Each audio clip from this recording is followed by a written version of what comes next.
বাংলাদেশের জন্মের শুরুতেই তো আপনার যে মুক্তিযুদ্ধের ঘোষণা শহীদ প্রেসিডেন্ট জিয়া রহমানের কাছ থেকে আসে, যিনি পরে বিএনপি প্রতিষ্ঠা করেছিলেন। এই জিয়া রহমান সাহেব যখন বিএনপি প্রতিষ্ঠা করেন তখন একদলীয় শাসন ব্যবস্থা থেকে তিনি কিন্তু বহুদলীয় গণতন্ত্র নিয়ে এসেছিলেন। এই জিয়া রহমান সাহেবই মিডিয়া স্বাধীনতা, জুডিশিয়ারির স্বাধীনতা নিশ্চিত করেছিলেন।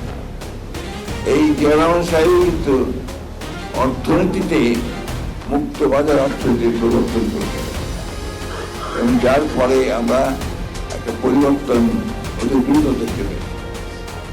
এরপরে আমাদের নেতৃত্বের সাথে এবং খালেদা জিয়া তিনি প্রেসিডেন্সিয়াল ফর্ম অফ গভর্নমেন্ট থেকে পার্লামেন্টের ফর্ম গভর্নমেন্টে নিয়ে নারী শিক্ষার একটা বিশাল রকমের রিফর্ম তিনি করেছেন, পরিবর্তন তিনি করেছেন। বাংলাদেশে যা কিছু সংস্কার হয়েছে এখন পর্যন্ত বিএনপি হাত দিয়ে হয়েছে। এই বিষয়গুলো আমাদেরকে মাথায় রাখতে হবে।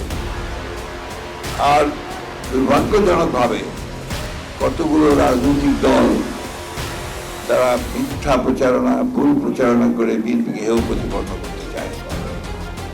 আমরা যারা বিএনপির সঙ্গে জড়িত, যারা বিএনপির কর্মী, শহীদ, নেতা, তাদের কাছে আমার একটাই অনুরোধ, এই সুযোগটা অন্য কি কাল করে দেবেন না, যেখানে তারা বলতে পারে যে বিএনপি কোনো খারাপ কাজ করছে।